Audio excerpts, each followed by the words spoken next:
Welcome to Novelist Spotlight. This is Mike Consul, your host. In addition to being the host of this podcast and interviewing novelists, I am a novelist myself. I have 3 published novels. My latest is titled Lolita Firestone, a supernatural novel, and it is set in Sedona, Arizona and Cairo, Egypt. My previous novel is titled Family Recipes, a novel about Italian culture, Catholic guilt, and the culinary crime of the century. And my first novel is named Hardwood, a novel about college basketball and other games young men play. And that story deals with issues ranging from depression and racism to sex, religion, and university politics. All 3 novels are listed in the episode notes. I hope you will buy them, I hope you will read them, and I hope you will thoroughly enjoy them.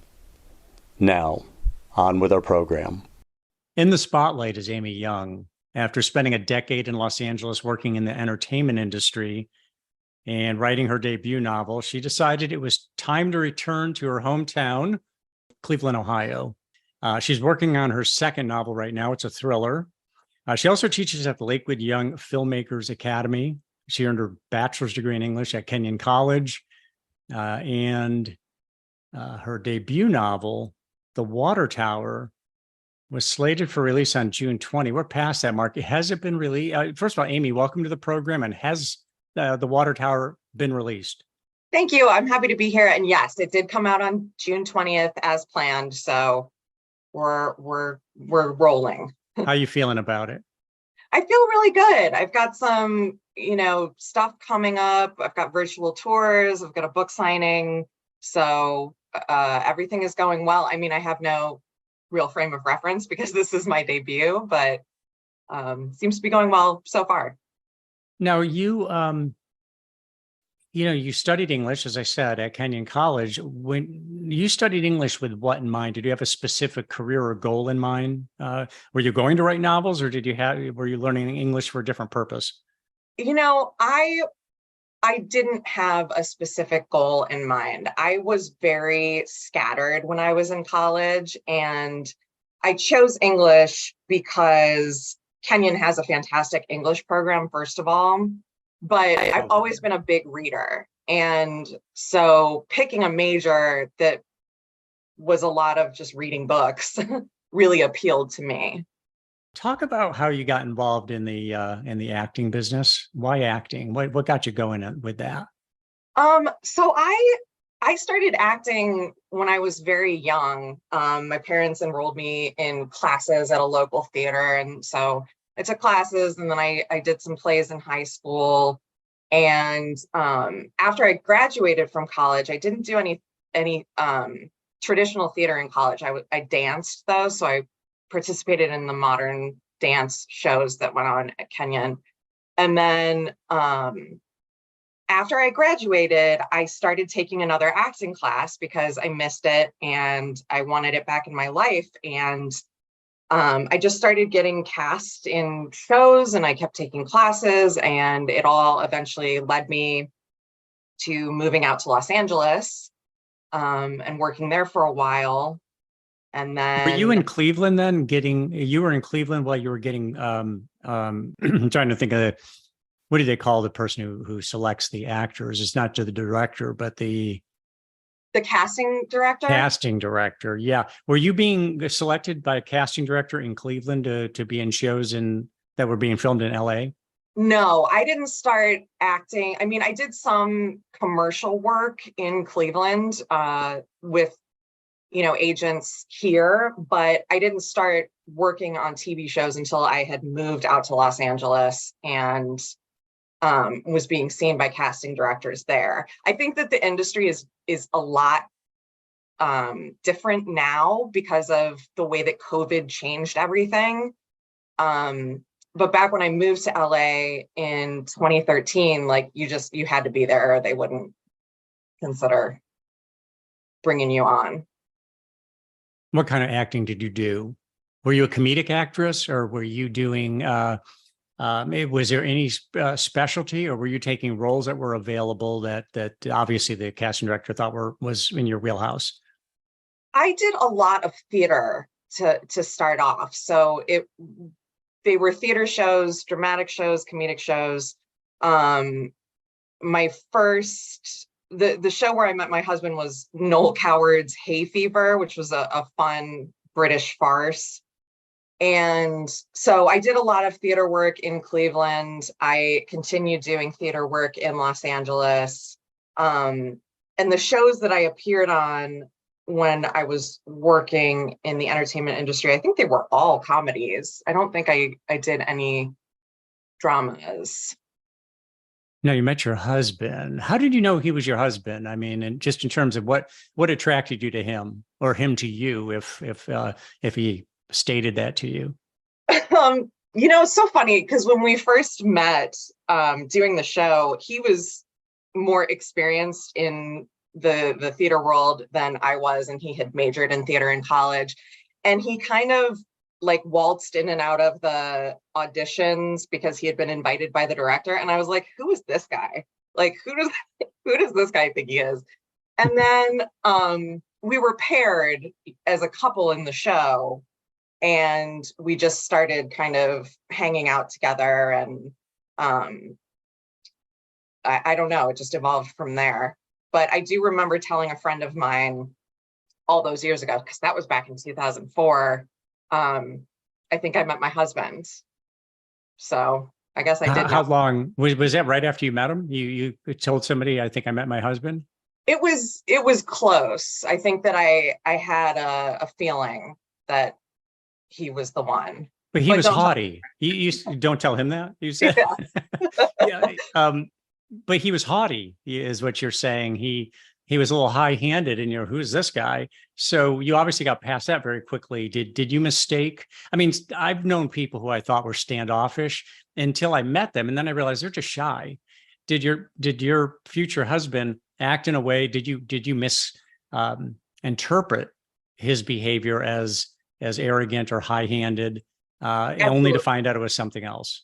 Absolutely. I completely misinterpreted it. I mean, he came in and out of the audition because he was like in rehearsals for something else. He had to just like drop in and then go. That was all, at the director's behest.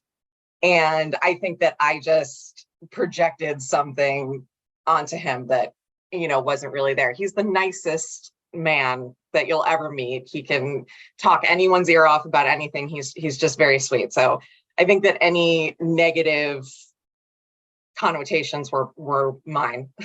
Mm-hmm. Now, you said you missed acting and decided to get back involved. What is it that you missed about acting? What does acting do to feed your psyche?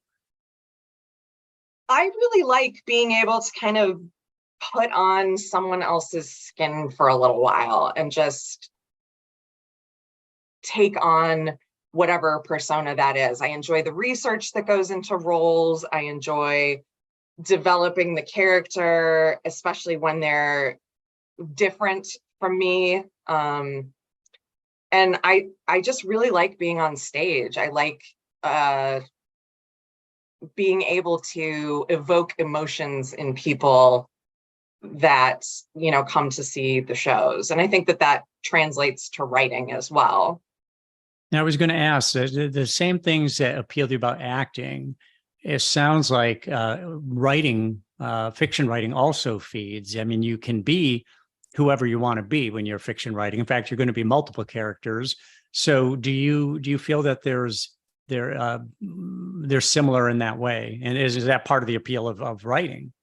I do. And I think that a lot of actors, end up writing at some point in their careers, whether it's like a screenplay or they're writing sketch or or a book. I think that they're very close, even though they don't necessarily appear that way at first glance.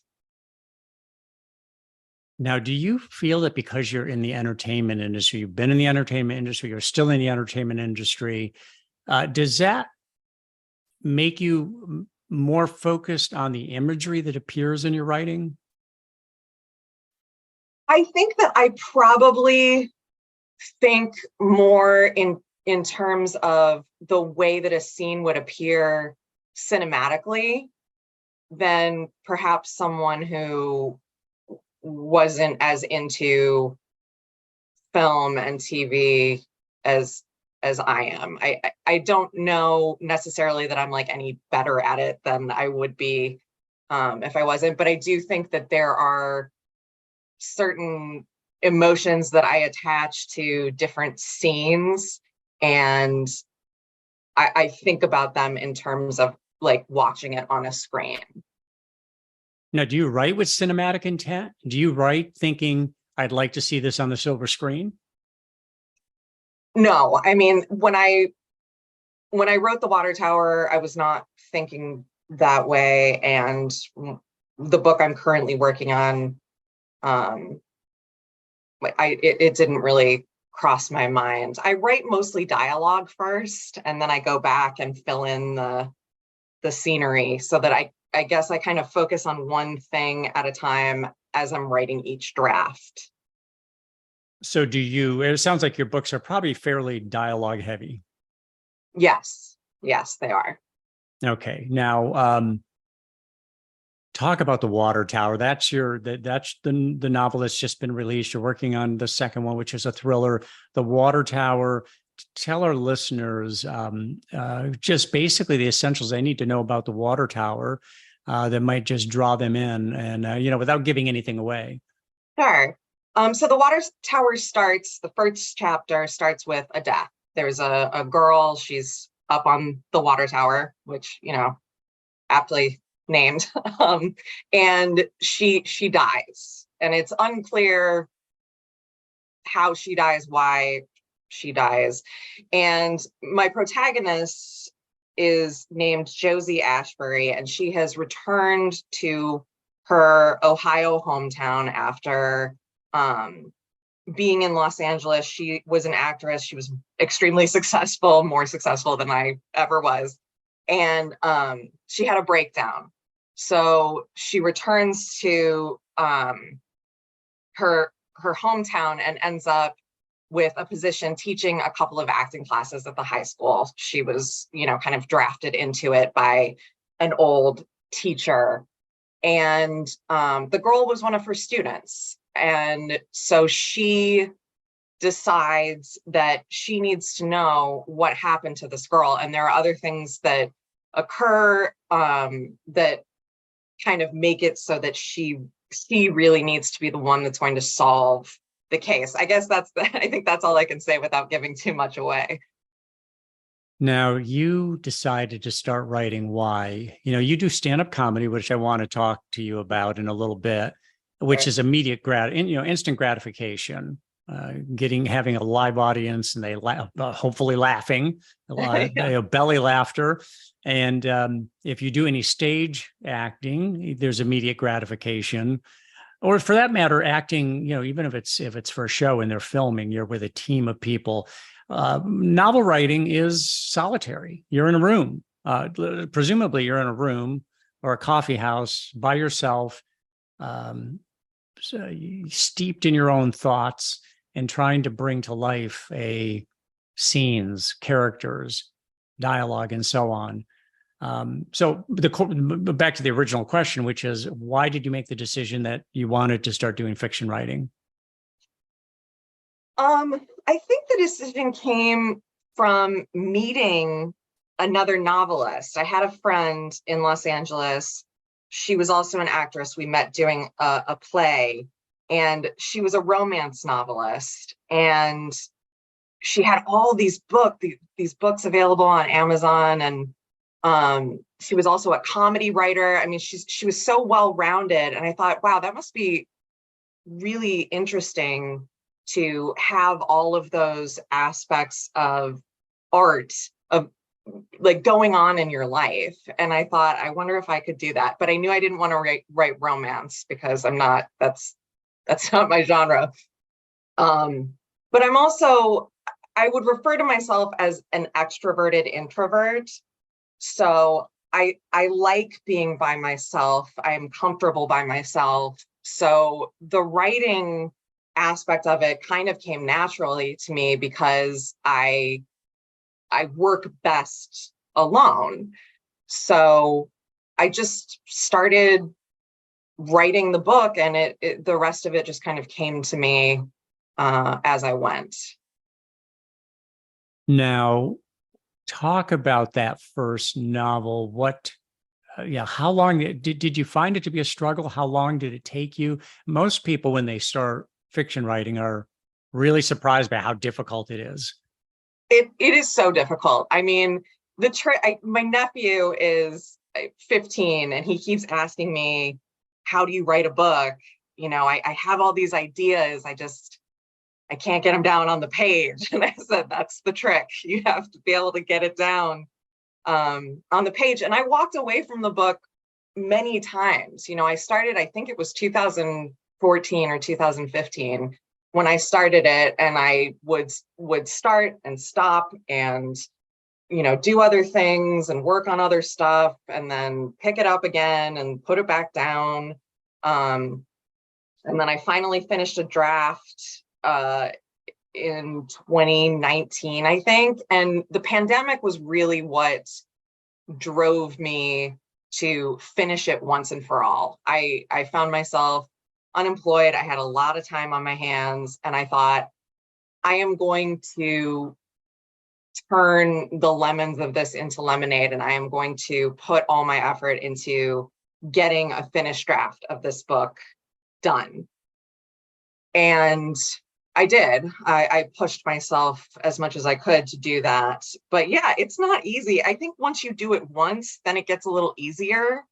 But starting off, I mean, if it comes easily to someone, then kudos to them, because I had to force myself to finish. Yeah, very rare that somebody that it comes easily to anybody. I would certainly think somebody might be lying if they said that. So one of the keys to most successful writing is having a real work ethic, having a system, having a work ethic. What was your regimen, your writing regimen? Were you a morning writer? Did you put in X number of hours? Did you have a word count? Tell us about that. I had a word count when I dove back into it in 2020. I did so much research. I pulled an Excel spreadsheet from this website called the Story Grid, and they really break down different novels that are already in existence for you to show you how scenes should turn and where things should be. And they also had a spreadsheet for word counts where you can track it on a graph. So I wanted to hit, I think it was 3,000 words a day when I was revising. That's a lot. And it's a lot. And I did the same thing for the thriller that I'm working on now with the first draft, but it was 5,000 words a day. And I wrote the first draft in a month because I was like, I can't take another 7 years to write a book. It's not going to work. So the first one, The Water Tower, took 7 years, but that was with stops and starts. Yeah, it was, putting it aside for months at a time and then coming back to it. The thriller I'm working on now, I was determined to get it done. So I made myself do a certain amount of words every day until the book was finished. And was that also 3,000? It was 5,000. 5,000. Okay. Because you were doing a first draft and Yes. presumably a rough first draft when Yes. you're cranking out that many words, and then you start to polish from there, rewrite, distill, whatever. What was the name of that book? Was it a book that you were talking about that gave you kind of the model for writing it and were showing transitions in novels and such? It's a website called Story Grid, and I believe they have a podcast that's still going, where the creator and an author talk about the process. The creator works with this author, and they walk through step by step the author writing a book. So he's writing it as they're editing it. It was very interesting to listen to, but the website has all kinds of resources on the conventions of different types of writing, whether it's thriller, mystery, romance, fantasy. I found it extremely useful. And like I said, that spreadsheet really helped me to see exactly where scenes needed to go, if I needed to reorder it. And I know there are a lot of different writing softwares out there, but this just worked. This process worked very well for me. What is your deadline on your next book? So I am working with an editor before I give this one to my agent. It had some technical issues that I was running into a wall and I couldn't figure it out on my own. So I have a draft due to her on August 9th. So I'm in the thick of edits. So you're expecting to have this novel completed and ready for publication in what time frame? Hopefully. Your first one took 7 years. Again, stops and starts. The second one will be completed in how long? The second one, I hope to be finished by the fall. So I hope to have this one over to my agent by, I will say optimistically, October, if I can get all the changes done that the editor says need to be done on this next round. And I started it last March was when I did my own NaNoWriMo. So I wrote it in 1 month. But I have to caveat that with my dog got very ill and passed away in May. She passed in August. She was diagnosed with cancer in May. So I was not working during that time because I was we were going through chemo and trying to help her, and it was kind of a traumatic time. So there was a block of time in there that I did set it aside because I was dealing with other things. Yeah, understandable. So it sounds like about 18 months is what you're looking at. It was last March through this August is when you expect to have a completed manuscript? Yes. Okay. So getting back to your actual writing style, just the methodology you use, do you do anything ritualistic? Do you meditate before starting? Do you hit the treadmill? Do you do anything that primes you for writing? You listen to some death metal? When I was writing The Water Tower, I listened to music by Gustavo Santaolalla, and I hope I'm pronouncing that correctly. I'm probably not, but what type of music is that? Is it mood music or ambient or? It's mood music. He did the oh my gosh, he did the music for Making a Murderer, and he did the music for, is it The End of Us, the show on HBO? Oh, it's based on This the video Is game. Us. Isn't it This Is Us, or is it No, the end? It's the end. It's the one with Pedro Pascal. So this is a guy who does scores for movies and shows. Yes. Soundtracks. And it's kind of haunting and beautiful. And there was something about it that really translated for me into like the moody scenery of the book. Yeah. I am a big fan of meditation. If I feel like I am stuck or I don't feel particularly creative, I will find usually a meditation podcast that's, specifically for creativity, and I'll listen to that and then see if I can get myself going. Gotcha. So you've got this book in the works. I often ask novelists, what's the strongest part of your writing game? I suspect for you is dialogue. You base, the whole creation of that first draft is really built around dialogue, it sounds like. Do you feel that that's your greatest strength? If somebody's going to read you and say, wow, this aspect of the novel really impressed me, would it be the dialogue, or would it be characterization or pacing, or what would it be? I think it's the dialogue, and I'm just basing that on what I've been told by people who have read my work. Dialogue, I think, is my strong suit, which is funny to me because I had trouble writing it at first. I couldn't hear the voices of the different people. I couldn't hear like each distinct voice, and now that I've practiced as much as I have, I can hear it. So I think the dialogue probably comes naturally to me because of the acting training. But yeah, I think that's my strongest skill as a writer. Do you create characters who are based on real people, just so that you've got that level of familiarity and intimacy with the character, or are they completely fabricated or composite? It's a little bit of both. Some of them are loosely based, whether it's physical characteristics or personality traits, on people that I know, and some of them are more things that I've just kind of pulled out of memory or having seen something that inspired me to create the character the way that I did. Now you're cranking out 5,000 words at a clip when you're doing that first draft. How much time per day does it average out to? I think that 5,000 words a day during that first draft translated to anywhere from 2 to 5 hours.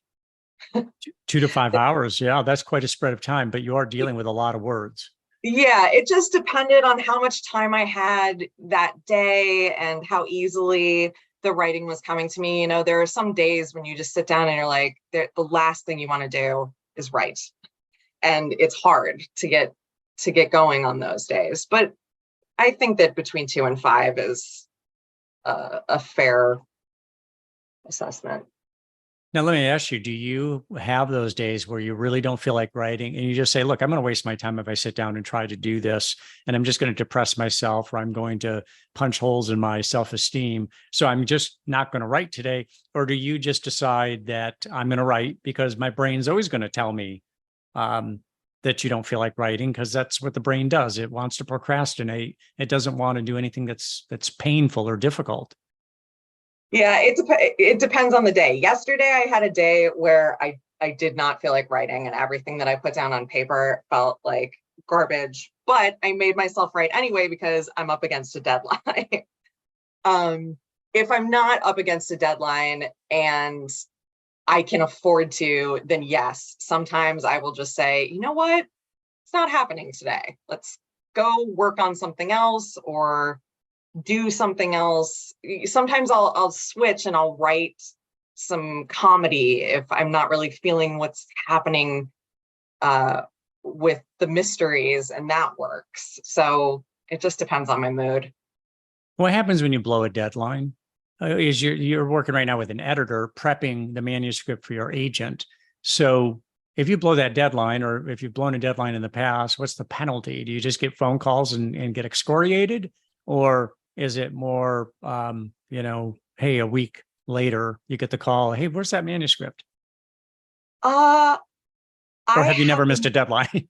I haven't missed a deadline yet, but the Water Tower was my debut. So I only have a limited frame of reference to work from, but I haven't missed any deadlines. My deadline did get pushed back by my publisher, but that was not because I was running late. It was because there were other things going on that they needed to push it. And then I was working with a publicist, and she needed a little bit more time than we had when I hired her. So deadlines, I think that they're kind of fluid. I don't want to say they're fluid in the publishing industry, but I think that my publisher in particular is very kind about working with you if you're running behind. I don't know if it's that way everywhere. Well, and it would seem that any time that's lost on, if you were to turn the manuscript in 2 or 3 weeks late, that time could probably get made up somewhere else in the process if they just put it on, warp speed, some aspect of it on warp speed, whether it's the copy editing or the proofreading or what have you, or just move up the printing date. I don't know, but I'm just saying that it would seem that there's some flexibility there. Now, is your husband still an actor? He is not. He's thinking about getting back into some stage work now that we're back in Cleveland, but he's been working behind the scenes for the last 12 years. He works for a production company that does set design and sound design, and they built the voice chairs for the show The Voice. He's working on something for a train museum in Australia right now. So he's been behind the scenes for a long time, but he's incredibly talented, and I hope that he gets back on stage at some point because he's fantastic. Now, is he your trusted reader? Is he your first read when you've written a chapter or the manuscript? And is he somebody who you look to vet it? And is he good at it? No, he's not, but only because he's not a big mystery and thriller reader. He prefers, I think he prefers fantasy. So as I'm writing, I don't have anyone read my work. I wait until it's finished, and then I have beta readers read it because I want to get an unbiased opinion. And I think that my husband is very nice, and he wouldn't tell me if it was terrible anyway. So, right. Yeah. Yeah. So, have you, in getting your first book published, did you spend time at conferences, writers' conferences? Are you part of a writers group, or did you just, head out to, or head into the, living room or the patio and just sit down and write it? I'm not part of a writing group, although I think that they're extremely useful, and I would love to find one. I haven't been in place long enough to have found one.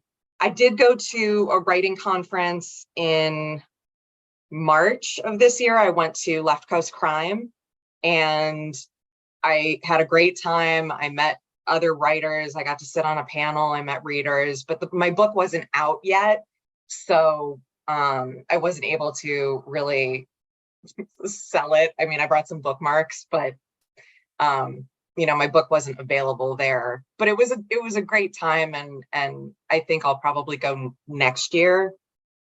I think the conferences are a lot of fun, and I think that they're very good for meeting other writers and just kind of sharing in your experience, because you don't get to do that day to day necessarily. What got you involved in comedy? Your parents got you involved in acting when you were young.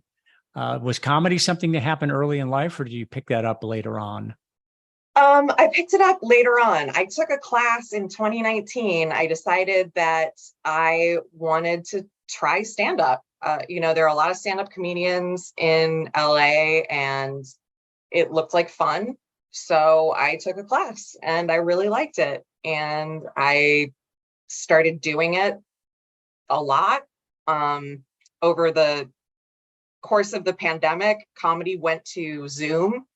So my husband built me like a little studio, and I had a mic and a backdrop, and I had, my own little club in my office where I would perform.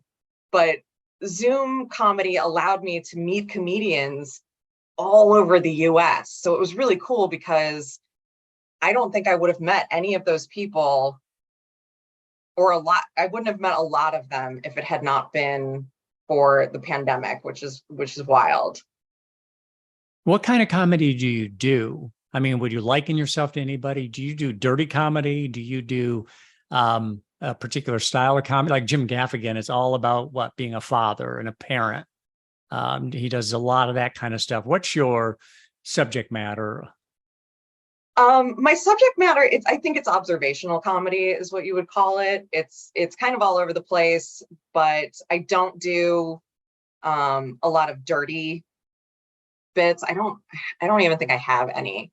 So you don't use profanity, you don't use sexual situations unless it's just kind of implied or just kind of soft.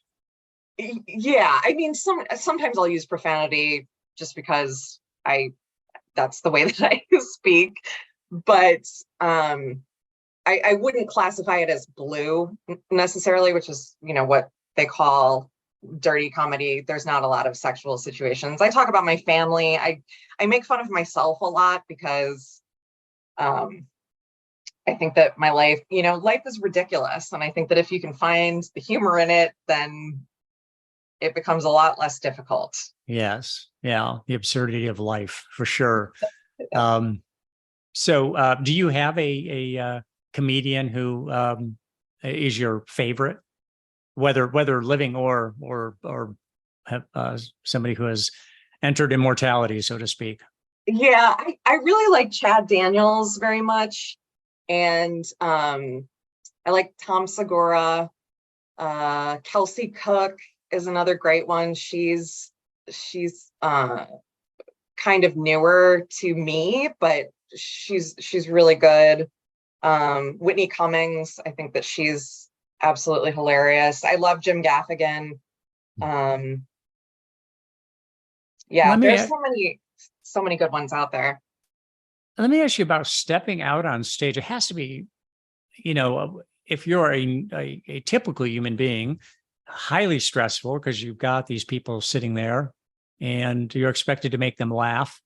And oftentimes I'm sure that you're stepping in front of them with material that has not been all that tested. What's the experience? Describe the experience of walking out there and having to deliver in such a big way. It's very difficult to be funny, especially when people are expecting you to be funny. Yeah, yes, it is. It's nerve-wracking to be on stage as a comedian because it is different than being on stage as an actor, unless you have some sort of persona that you're putting on. It feels more raw. It feels like you're kind of presenting yourself to a group of people and asking them to like you, which isn't exactly what it is, but it kind of feels that way. I think that the more you do it, as with anything, the more you practice, the more it doesn't bother you. But you're right, it is nerve-wracking to get up on stage and, try to make people laugh when they're expecting that. Especially when, if you've got like a heckling situation happening before you get up on stage. That happened to me recently. And it wasn't something that I'd ever experienced. And I know a lot of comedians who have been doing it for a long time and haven't experienced that. So you've been heckled. You have been heckled before. Yes, I have been heckled. Do you have lines stored up for instance, a comedian? Last thing a comedian wants is the audience to start taking pot shots at them. Do you have any lines? I mean, I love live comedy, and I used to live in LA. I've been to the Ice House and the Improv and all that.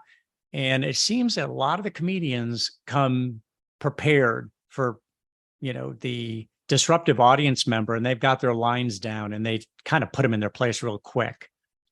Yeah, I think that comedians do. First of all, comedians do have lines prepared. And I think that once you get into a situation where you've been heckled, then you go home and you write 30 lines to figure it all out. And it's great to have those ready. I was a little bit unprepared the last time this happened, and the person was extremely intoxicated and ended up being removed in the middle of my set. So we had to pause the show and they escorted her out. But yeah, comedians arm themselves generally with comebacks to try to combat any heckling that might happen. But you never know what someone is going to say to you. I had somebody arguing with me about whether or not Mark Wahlberg was a rapper. And I was like, wow. I don't know how to argue with you about this because you're wrong. So yeah, it's wild. It's a good time. Well, when I say comedians, have those lines to put the audience member in their place, I've always seen that the line is what is it makes people laugh. They're not just saying, "Hey, why don't you sit down and shut up?" because you're not who they paid to see. I mean, that would be a pretty crude way of handling it. But what I've seen is they come back, put them in their place with a line that actually makes everybody laugh. So it's not really taking them down necessarily a peg, although it has that effect. But they're not just saying, shut up and sit Right. down. It's a line that's got it's freighted with comic quality. Yeah, I mean, one of the things, if you take a comedy class, it kind of fast tracks you with that sort of knowledge because you don't want the audience to turn on you. And if you embarrass someone who's heckling you in a way that is really awful, the audience will probably turn on you instead of turning on them or getting them to sit down and be quiet. So there's a grace to doing that and to keeping the audience on your side. And watching skilled comedians do it is fabulous because you notice that they can do it and then they can just go right back into their act and everybody's quiet and happy. Yeah. But I've also seen, clips on TikTok where the comedian loses their mind and starts screaming at the audience member, and that never works. No. So, yeah. Yeah, one of the hallmarks of a really good comedian, from my own observation, is that they're very comfortable on stage. They're very relaxed. They look like they were born to do it, or they've done it so many times that they don't really get jacked up about it. They have tremendous facility on the dais. Do you feel that you have developed that? Is that something that's natural to you, or is that something you have developed, or is this something you're still working on? How would you assess that? I think that the more prepared you are, the more comfortable on stage you are. I have a certain level of comfort because I have been performing in front of live audiences and plays for years and years. But if I get up on a stage and I'm not prepared enough with my act, then it's kind of a nightmare because you're not present. You're trying to think of what you're going to do next. You can't really have it written down anywhere. In some circumstances you can if you're working out material, but if you're doing a show, you really have to have your transitions down, and it takes a lot of practice. So I think that the more you rehearse, the better off you'll be on stage and the more comfortable you'll be because your material will just kind of like flow out of you as opposed to having to think about what the next thing is and the next thing and the next thing. So complete this sentence for me. The key to successful stand-up comedy is? The key to successful stand-up comedy is practice.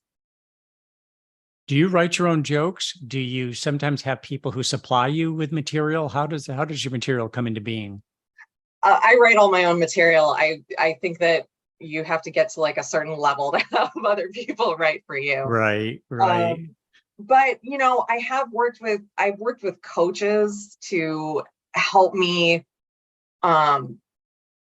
develop a bit more. So if there's like a concept that I have in my mind that I think like, hey, this seems funny, but I'm not really sure where to go with the joke, I've worked with coaches to help me work that out.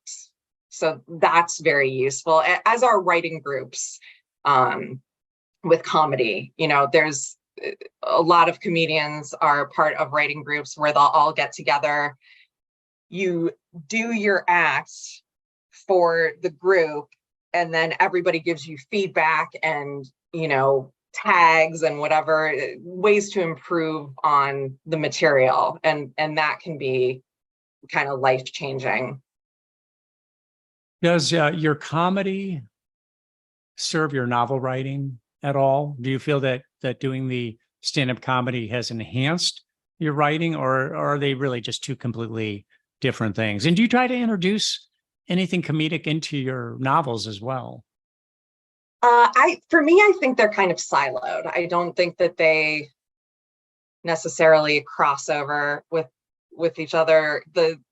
My writing in the mysteries and the thrillers is not funny. So if someone's picking up my book, they shouldn't be expecting a lot of laughs, because it's just not. It's a mystery. Right. It's not a Carl Hiaasen novel. It's a more Amy Young. Right. But with my comedy, writing mystery and thrillers is kind of a crazy process, because you have all these like weird Google searches on your computer. And, my husband jokes about how,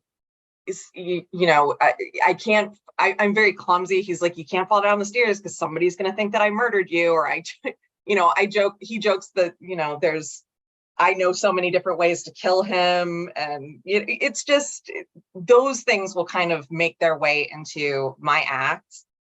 But it doesn't necessarily work the other way around. Right.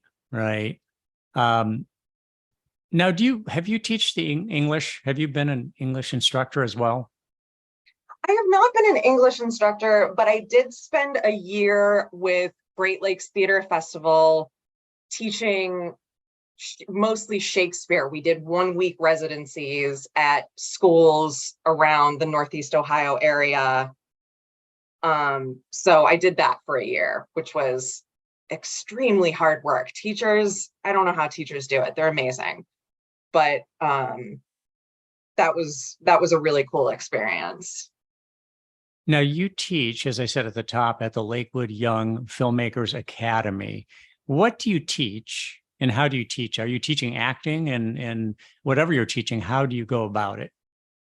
I was teaching a method acting class. I was teaching it with the founder, whose name is Eric Swinderman, who was the director of a movie called The Enormity of Life. And he has another film. He's a fantastic director. And then an audition workshop. And then we're talking about doing a stand-up comedy class in the fall. But, I have recently returned to the Cleveland area, so I haven't been teaching there for long. Gotcha. So as you look ahead, Amy, are you thinking, with respect to your writing, will you be in the thriller category? Is that where you're going to stay, or did you have some other genres in mind, or just general fiction in mind? What's the outlook? How are you feeling these days about where you're going to head with the writing career? I think I will probably stay in the thriller and mystery genre. I may attempt a humorous book of essays at some point. I have a few that I've written, but I think that that'll take a lot of time to put together. So I think that I will probably stay in this mystery genre. So and that is what you enjoy reading as well. Is that the case? It is. I really enjoy thrillers, psychological thrillers, suspense. Do you have a particular author or two who you have read his or her entire collection, or that you find inspirational? I do. I really love Ruth Ware's work, and I've read all but her most recent novel, which I think is called 0 Days. I really like Lisa Jewell, and Amber Garza, Riley Sager. I've read a lot of James Patterson's canon, although he has so many books. It's it's so hard to read all of them. But I've read coming out with more. Yeah, constantly. Yeah, I love his machine. His Women's Murder Club series, though. I really like that one. Just anything I can get my hands on, really. I go to half-price books every once in a while, and I just comb through it, and I usually end up with a huge armful of books that I have trouble getting to my car. Let me ask you about the aspiring novelist out there who hasn't come out with their first novel yet. And as you have, what is your piece of writing advice to an aspiring novelist? My piece of writing advice is to just start writing. It's so easy to come up. I mean, for me, it is so easy to come up with excuses like, oh, I can clean the kitchen and I can do this other thing. But once I sit down and get going, I'm always happy that I did. And my rule for myself, especially on the first draft, is it doesn't have to be good. It just has to be words. So as long as I get something down on paper that I can actually work with, I have accomplished what I need to accomplish. And you can always mold it later. You can always make it into exactly what you want it to be on the second or third or fourth or 10th pass through it. But if you don't get it down onto the paper, then you won't have anywhere to go. So it's just important to start. That's a great piece of advice, getting the words out. And so many writers say, writing is rewriting. That's where it really happens. Obviously, you need the raw material, though. You have to produce that raw material to work with. And then the rewriting process, the distillation process is where things really start to take shape. It's amazing. It's almost like magic when, I've had the experience so many times where this is never going to work. I'm working on a chapter and it's like, this is not workable. And I kept at it, and it's amazing how things just start to kind of take shape out of the darkness. It just starts to happen. I'm sure you've had that experience. Yeah, absolutely. And once you start going, things will come to you, even in your subconscious. Sometimes I'll be 3:00 in the morning, I'll wake up in the middle of the night and something will have solved itself in my brain while I was sleeping. So you just have to have the raw materials to go with, and then anything is possible. Yeah, I just consider it one of the rules of life that anything you focus on expands. And if you focus on negative things, that's a danger, because it will expand on you and it will drive you into, it could drive you even into depression. But when you are focused on a piece of writing or anything in life, once it starts to expand, you are in a different place. Then it starts to come to you. Yes, like you were saying, in your sleep, it might come to you. You could be standing in line at the grocery store and suddenly an idea just out of the blue presents itself. You're not even necessarily thinking about it at the time, but it's constantly incubating, provided. And I think this is the key. You tell me, because I know you do this. You write pretty much every day, so you build momentum. And once you have that momentum, that's when a lot of that magic starts to happen, even in the non-writing hours. Would you agree? I think so. I think that momentum is extremely important. I find it more difficult to start writing again if I've taken a break, like after you write a first draft, the experts say that it's good to put it aside for as much time as you can, 8 weeks if you can, so that when you come back to it, you have a fresh set of eyes on it. And if I don't write during that time that I'm letting the work rest, it is hard for me to get back into the habit of writing every day. So yeah, I absolutely agree with you. Momentum is key. So you're working on your second novel, and do you already have an idea in mind for your third novel? Yes. So the second novel is not part of the Lakeview mystery series. It's a standalone. And the third book that I write will be the second in the Lakeview mystery series. So Josie will be the protagonist again in that book. I've got a contract for 3 books for that series. Got it. Gotcha. How did you find your agent? This is what so many aspiring novelists are working on.